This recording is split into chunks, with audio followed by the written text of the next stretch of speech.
د خپرونې موضوع مو ټاکلې ده نن ژبه، د ژبې پیژندنه. ژبه دوستان لکه څنګه چې ما واصف جان مخکې په بحث وکړ، د افهام او تفهیم یا د پوهولو راپوهولو یوه وسیله ده چې انسانان په خپل منځ کې پرې خبرې کوي، خپل ستونزې او مشکلات پرې حل کوي. د ژبې دوستانو څو ډوله دي. یو خپله ځینې ژبې دي چې دوستانو د منځه تللي دي. تاریخ په اوږدو کې د ژبې دي چې خلکو پرې خبرې کولې او دوی سره افهام تفهیم کول، اوس بیخي د منځه تللي دي او څوک پرې خبرې نه کوي. ځینې ژبې دي چې نړیوالې شوي دي، د نړۍ په کچه باندې هغه ژبې پېژندل کېږي، او ځینې ژبې دي دوستانو چې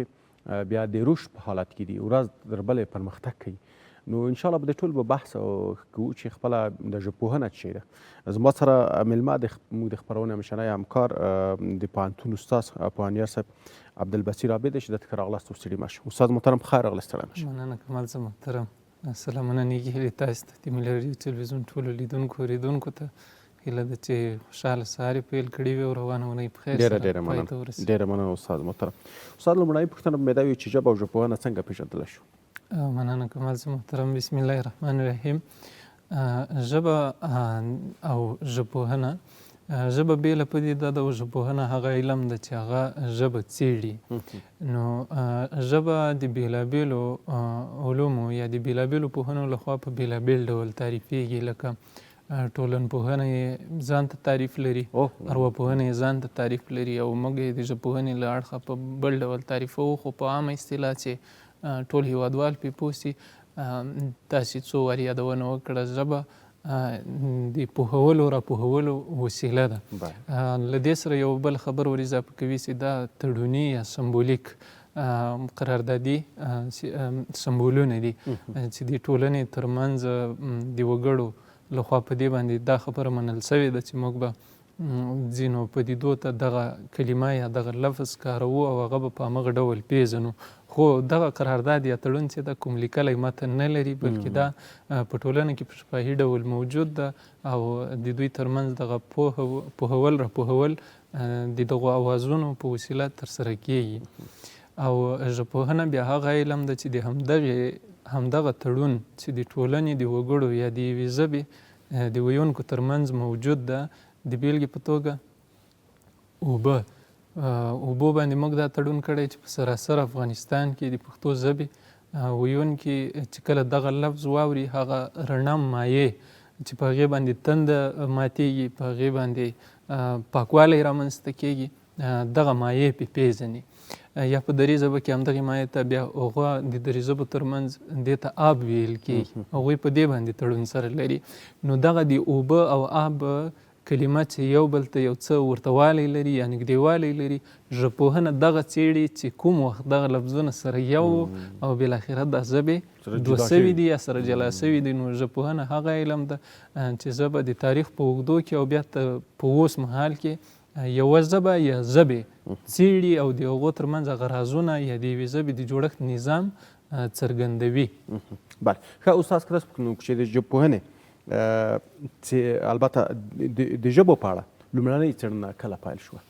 مننه کمال صاحب محترمه. دغه د ژبو په اړه څېړنې چې دي له نیکه مرغه دغه نیکمرغي هم د افغانانو په نصیب رسېدلې وه، یا لومړنۍ دغه څېړنې چې دي دا په لوی افغانستان کې سوي دي، چې د پانیني په نوم باندې لومړنی څېړونکی هغه له میلاد نه تقریبا 300 تر 500 کاله پورې، یعنې په اټکلي ډول په دغه زمانه کې د موږ په کوزه پښتونخوا یا په دغه لوی افغانستان په سیمو کې اوسېدلی سړی و چې د سنسکریټ ژبې لپاره د هغې ژبې اوازونه، د هغې ژبې صرف، د هغې ژبې نحوه په دې اړه باندې د لومړنۍ څېړنې کړي دي. او له ده نه وروسته یا له افغانانو نه وروسته چې ده هغه د سنسکریټ ژبې په اړه څېړنې ده کړې وې یا د هغې ژبې هغه نظام یې تشریح کړی و چې دا د ژبپوهنې لومړنی بنیاد او بنسټ ده. وروسته د همده له ګرامر نه یا د ده له لیکنې نه یا د ده له ژبپوهنیزو بحثونو نه په یونان کې یو الهام اخیستل کېږي، یعنې د ده له بحثونو نه وړاندې یا د ده له بحثونو سره هممهاله یا له ده نه راوروسته هم په یونان کې د ژبې په اړه یا د ژبپوهنې په اړه بحثونه روان ول، خو په دغه اندازه علمي بحثونه نه وو څومره چې پانیني کړي ول. وروسته له پانیني نه په یونان کې دغه بحثونه مطرح سوي، له هغې نه وروسته بیا په ښکاره ډول موږ په کوم ځای کې د ژبې په اړه علمي بحثونه نه وینو. ورسره د اسلام مبارک دین چې کله راځي بیا نو دغه د ژبپوهنې بحثونه په عربي نړۍ کې یا د اسلام په نړۍ کې ګرمیږي تر څو پورې د قرآن د زده کړې لپاره داسې اصول رامنځته سي چې زده کړه یې اسانه سي، د حدیثو د اسلام رسونه اسانه سي، ځکه چې د ټولو علومو یا د ټولو پرمختګونو هغه بنیاد او بنسټ چې ده هغه په ژبه ولاړ ده. نو دلته علماو هڅې پیل کړې تر څو د عربي ژبې لپاره یو غښتلی ګرامري نظام یا د ژبپوهنیز نظام جوړ سو، او له هغې نه وروسته بیا په غرب کې د سوسور په نوم، نوام چامسکي په نوم ژبپوهان راپورته سو. هغو د ژبې دغه معاصر علوم رامنځته کړه چې نن د موږ استادان او څېړونکي هغه که ختیځ او که لویدیځوال دي دوی ټول پوهان په همدغه برخه کې کار کوي. البته یوه خبره ده چې دغه ژبپوهنه چې موږ د ژبپوهنې په نوم پیژنو دا په لومړیو کې له فلسفې سره تړلې وه او تر ډیره پورې د موږ هغه باسواده یا څېړونکي په دې باندې پوهیږي چې لومړی دا ټول علوم له فلسفې سره تړلي، وروسته دوی استقلال اخیستی دی یا ځان ته د علومو څانګې یې جوړې کړي دي. نو په اوس وخت کې د موږ په د هېواد په ژبو کې ژبپوهنه ښه په زور کې روانه ده، خو په هغه ډول چې څنګه په نړۍ کې ده په هغه ډول موږ کار نه ده ورته کړی. کمال صاحب محترم، معاصره ټکنالوژي له موږ نه ژبه غواړي، خو دغه مصنوعي ځیرکتیاوې چې دي دوی د موږ په ژبو باندې تر اوسه پورې هم پوره نه پوهېږي. نو دا په دې معنی ده چې موږ په ژبپوهنه کې لازم پرمختګونه نه لرو، چې باید د موږ څېړونکي، هېوادوال او نوي زده کوونکي او زده کړیالان باید دې ته پام وکړي او دا برخه غښتلي کړي نسبت لا د پوهنې نه. د پوهنه د موږ په ټولنه کې موجوده ده یا هغه مو غریزه ده، خامخا به هغه کار که موږ وغواړو که نه غواړو ترسره کوو به، خو ژبپوهنه یو علم ده او موږ باید دې ته شعوري کار وکړو. بله، ډېر عالي، ډېر په زړه پورې. ښه، د ژبپوهنې څېړنه بیا په څو برخو سره جلا کېږي؟ کمال صاحب محترم، دغه علماو څېړنې کړي دي د ژبپوهنې د برخې پوهانو چې کومې څېړنې کړي دوی په دوه برخو کې څېړنه کوي. یوې نظري برخه ده، لکه زه دلته اوس کومې خبرې کوم دا ټولې نظري دي، په عمل کې هېڅ نشته. خو دغه نظري برخه چې ده مثلا دوی تیوري رامنځته کوي چې پښتو ژبه څو غږونه لري، دري ژبه څو غږونه لري، عربي ژبه څو غږونه لري، دغه غږونه څنګه سره یو ځای کېږي، دا په نظري ډول باندې دوی تشریح کوي. او په عملي برخه کې بیا علما را پورته کېږي، همدغه د نظري برخې تیوري او نظریات را اخلي، په عملي ډول مثلا د الف او ب توري څنګه سره یو ځای کېږي او له دې نه یوه کلمه جوړېږي چې هغه د آ په معنی ده، او وروسته دغه کلمه څنګه د نحوي چوکاټ ته غورځېږي چې هغې نه یوه جمله جوړه سي، او له هغې نه وروسته بیا دا څنګه معنا افاده کوي او دغه معنا بیا څنګه کارول کېږي یا څنګه د پوهې وړ ګرځېږي. دا نورې هغه برخې دي چې عملي ژبپوهنه یې پلي کوي، او دا ده چې دا په نصاب کې له دې نه کار اخیستل کېږي، په ورځنیو لیکنو کې له دې نه کار اخیستل کېږي، د پوهولو راپوهولو لپاره له دې نه کار اخیستل کېږي. او عملي ژبپوهنه دا هڅه کوي تر څو دغه د پوهولو بهیر لنډ، زر او سریع کړي، تر څو دغه کوم څه چې د ژبې مرهون دي یا پرته له ژبې نه ترسره کېږي یا په اسانۍ سره ترسره سي یا د ژبو زده کړې اسانه سي. او بل مهمه خبر کمال صاحب دا ده چې ما وړاندې هم اشارتن وویل چې معاصره ټکنالوژي له موږ نه ژبه غواړي. نو د ډېر زور په دې ده چې ژبپوهنه دا کار وکولی سي تر څو دغه د ژبې رمزونه ماشین ته ورکړي، تر څو ماشین سره موږ خبرې وکړو او هغه کارونه چې موږ په ورځو کې، په کلونو، په میاشتو کې ترسره کوو هغه په څو ثانیو او څو دقیقو او په ساعتونو کې ترسره شي. ډېر عالي. د نظري او علمي ژبو د ژبې کومې برخه بیا مطالعه کوي؟ دغه نظري او عملي ژبپوهنه کمال صاحب محترم سره یو ځای کېږي، یا دغه دوه برخې چې دي دوی په ګډه باندې لومړي سر کې د ژبې اوازونه مطالعه کوي، ورپسې غږونه مطالعه کوي. زه به یوه توضیح ورکړم چې د اواز او غږ ترمنځ موخه د موږ دا ده هر هغه اواز که هغه معنا لري که نه لري چې د موږ له خولې نه یو څه راوځي د صدا یا د غږ په بڼه، دې ته اواز وایو. او غږ بیا هغه څه ته وایو چې په یوه ژبه کې د ارزښت وړ وي. مثلا دغه ښین توری چې ده مثلا د موږ په شرقي لهجه کې دا په خین ویل کېږي، په غربي لهجه کې مو پښین ویل کېږي او په مرکزي کې بیا دا موږ پښین وایو. نو دغه ښین غږ چې دا د پښتو ژبې لپاره ارزښت لري، خو د عربي او دري ژبې لپاره چې دا بیا صرف اواز ده. نو دلته فونومیکس او فونوټیکس په علمي اصطلاح باندې ورته ویل کېږي، هغه چې نړیوالې په کومې اصطلاح باندې پیژني. نو دغه دوه برخې مطالعه کوي. له دې نه وروسته په عربي اصطلاح باندې صرفه د موږ په پښتو اصطلاح باندې وایي پوهنه، دغه برخه مطالعه کوي. نحوه په عربي اصطلاح باندې، په انګلیسي اصطلاح باندې سینټکس ګڼي، او موږ په پښتو کې نوی نوم چې د غونډله پوهنه په نوم باندې دغه برخه مطالعه کوي. د معنا پوهنې څانګه یا په نړیواله اصطلاح باندې سیمنټیک برخه، دغه برخې نظریه او عملي ژبپوهنه مطالعه کوي. او بل پراګماټیکس نړیواله اصطلاح او موږ په پښتو ژبه کې د کارونپوهنې په نوم باندې پیژنو. نو چې دغه معنا پوهنه او کارونپوهنه له یو بل سره کلکې اړیکې لري یا تقریبا سره یو دي. نو نظریه او عملي ژبپوهنه د یوې ژبې دغه برخې چې ما یادې کړي دا مطالعه کوي، تر څو پورې د یوې ژبې په ژباړه کې، د یوې ژبې په قاموس جوړونه کې، د یوې ژبې په مصنوعي ځیرکتیا جوړونه کې له دې نه کار واخیستل سي او دا په هغې برخه کې د ګټې اخیستنې وړ سي. استاد که داسې وایم چې یوه غني ژبه، یوه هغه ژبه چې په ټول تل یو پوره ژبه وي، هغه کومه ژبه ده؟ مخکې تاسو فونیمیک او فونیټیک یادونه وکړه. ما یو ځای کې لوستي وي چې هغه ژبه چې یو څه هغه غږ چې ته د خولې نه راوباسې که نه، هغه غږ باید شکل هم ولري، بڼه هم ولري. خو په پښتو دري کې زه چې ګورم زموږ د تاره غږونه راوباسو خو شکل نه لري، بڼه نه لري، موږ ورته نشو پیدا کولی. خو بیا په عربي کې دا ستونزه حل شوې، تر ډېره په انګلیسي کې هم حل شوې ده. آیا زموږ د ژبې وروستوالی به همدغه وي چې د شکلونه لري، که نه کومه بله مسله ده چې دغو دوو ژبو لکه عربي او انګلیسي چې نړۍ په کچه به ډېر پرمختګ کړی؟ مننه کمال صاحب محترم. دا ډېره مهمه مسله ده چې ژبپوهان، یعنې موږ په ژبپوهنه کې دا دعوه کوو چې موږ ژبپوهان لرو، څېړنې کړي دي، دوی تر خپلې وسې پورې خدمات کړي دي. خو کله کله د ځیرکتیا یا د ژبې خپرېدل او په ژبه کې لیکنې د دې مخ ډب کړي چې نور په هغې ژبه کې ته بدلون راوستلی سي. موږ خپله د پښتنو لپاره د دې ژبې اوسنی لیکدود یا لیکنی سیستم چې ده دا ستونزه نه لري. خو نور څوک که غواړي چې پښتو ژبه زده کړي، هغوی ته بیا دا ستونزې پیښیږي چې موږ د ټولو اوازونو لپاره، البته د هغه اوازونه چې هغه په کانسوننټ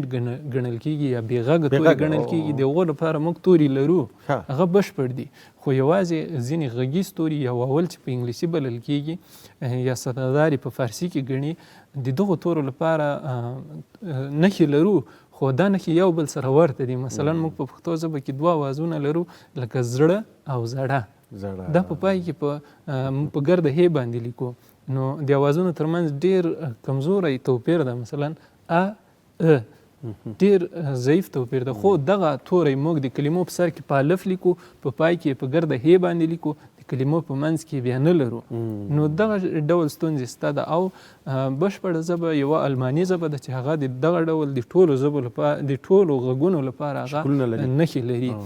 روسي ژبه ده چې هغه د ټولو اوازونو لپاره نښې لري. عربي ژبه ده چې هغه د ټولو اوازونو لپاره نښې لري. خو انګلیسي ژبه کمال صاحب محترم د ما په نظر ډېره له دې ستونزو سره لاس ګرېوان ده، سره له دې چې نړیواله ژبه ده. خو هغه له موږ نه، یعنې د موږ له پښتو نه هغه ډېرې ستونزې لري. خو سره له دې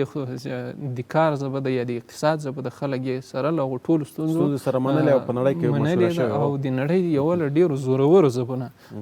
ګڼل کېږي. بلکې که انګلیسي مو زده نه وي، ممکن ډېرو علومو نه وروسته پاتې سو. یو څوک غواړي چې ځان له ورځنیو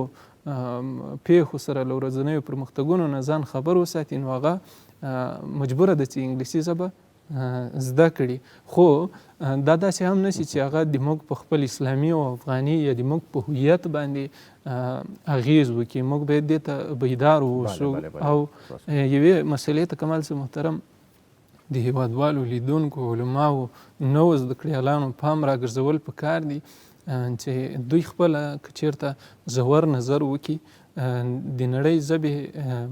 دغه د معاصرې ټکنالوژۍ په پراختیا سره، د نړۍ له د روان وضعیت سره د موږ د ژبو په شان وړې ژبې چې دي هغه ژبې چې هغوی په علمي ډګر کې ډېرې فعالې نه دي دوی د مرګ خواته ځي او بالاخره به سبا دغه انګلیسي هسپانوي فرانسوي یا د نړیوالو ژبو په نوم یې چې موږ پیژنو سبا به دغه ژبې د موږ د ژبو ځایناستې وي نو ژبې سره هویت تړلی له ژبې سره دین تړلی له ژبې سره هیواد او جغرافیه تړلې ده که چېرته موږ غواړو چې موږ په خپل شکل کې جوړ پاتې سو خپل هویت مسالم پاتې وي نو موږ مجبور یو چې د خپل اسلامي او افغاني هویت د ساتنې لپاره د خپلو ژبو لپاره کار وکړو د ژبې ژوندۍ وساتو له نیکه مرغه د موږ سیاسیون یا مسؤلین دې برخه کې لګیا دي هغه څه چې په وس پوره دي هغه کارونه ترسره کوي خو موږ عامو خلکو ته موږ پوهانو ته هم پکار ده چې موږ په صداقت سره په رښتیني ډول په دې برخه کې کار وکړو د هغو خلکو په مخ کې خنډ نه سو چې هغوی غواړي په دې برخه کې یو کار وکړي او موږ په یو نوم او په بل نوم یا د هغه د پرمختګ لپاره د هغه مخه ونیسو او یا دا ده چې موږ هغه کار نسو کولی د نیتمدۍ له مخې د هغوی مخنیوی وکړو راځئ چې هر څوک په دې برخه کې کار کوي د هغه ملا ور وتړو هغه څه چې له وسې پوره دي هغه ورسره وکړو که مالي ده که په معنوي شکل مو له وسې کېږي هغه کار باید ترسره کړو ډېره مننه استاد ما مخکې مې همکار ته ویل ما د ژبپوهنه چې دا یو ډېر لوی بحث دی او ډېر یو لوی علم دی په دې باندې په څو دقیقو کې خبرې هم نشي کېدلی اوس زما سره دومره پوښتنې پیدا شو زه به چې کومه پوښتنه ستاسو نه وکړم هلته وخت 2 دقیقې پاتې دی استاد وروستۍ پوښتنه به دا وکړم چې پښتو ژبې ته کوم کار چې په ژبپوهنه برخه کې شوی دی څومره د ستایلو وړ دی او څومره ضرورت دی چې باید په دې برخه کې کار وشي او بل یو د سوال دا هم کوم چې په لویه کچه څومره مهمه ده چې دا د ادبیات پوهنځي کې د ژبپوهنې په تړاو باندې موږ یو بسته یو په اصطلاح یو څانګه ولرو ژبپوهنه ووایه په ژبپوهنه کې لیسانس ورته ورکړل شي نه مثال په ادبیاتو عموما ټول کې یوازې یوه څانګه کې ژبپوهنه کې لیسانس ورکړي دا امکان لري او دا چاره څومره مهمه ده ځکه تا مخکې یوه ډېره مهم نقطې ته اشاره وکړه ژبپوهنه یو علم دی او په دې برخه کې باید موږ تاسو کار وکړو بلکل کمال صاحب محترم لومړی خبره به دا وکړم چې حکومت کومې برخې ته پام وکړي هغه تقریبا یو نیم کال وړاندې موږ ته داسې وړاندیز په ځای د دې چې موږ یې وکړو ځکه موږ خو عملا په دې برخه کې لګیا یو د وزارت دې ته پام ده یعنې هغه هلته داسې مشاورین داسې پایدار خلک ناست دي چې د هغوی دې ته پام ده چې باید دغه برخې سره جلا سي او پرمختګ سریع سي نو دا هڅه روانه ده چې د ادبپوهنې بېله یوه څانګه د ژبو او ادبیاتو په پوهنځي کې رامنځته سي او د ژبپوهنې یوه بېله څانګه رامنځته سي یعنې په دې باندې کار سوچ او فکر روان ده انشاءالله چې دا به پر روانو لنډو وختونو کې موږ د دې شاهدان واوسو چې د ژبپوهنې به ځان ته دوکتورا حتی ولرو چې خاص تخصص د ژبپوهنې په برخه کې ورکړي نو په دې برخه کې د حکومت په برخه کې هغه څه معلومات چې ما ته وړاندې مداخله نه کول دا ټولو ښه زیری دی او بله خبره دا ده چې موږ د پښتو ژبې په برخه کې د ژبپوهنې لپاره څومره کار سوی یا کېږي کمال صاحب محترم د موږ هغه استادانو تر خپله وسه هڅه کړې ده اوس هم موږ د ګوتو په شمار باندې ژبپوهان لرو چې هغوی یعنې یو متل هم لرو په فولکلور یا د ولسي پوهه کې د موږ وایي چې په یو ګل نه پسرلی کېږي نو هغه ژبپوهان چې لګیا دي هغوی داسې دي لکه په خاورو کې غمي یعنې تر اوسه پورې پټ پراته دي یا د هغو آثار نه تر سترګو کېږي نو هغومره کار چې پښتو ژبې ضرورت لره هغه سوی ده مثلا که موږ بلکل له دې نه انکار وکړو دا هم د انصاف خبره نه ده ځکه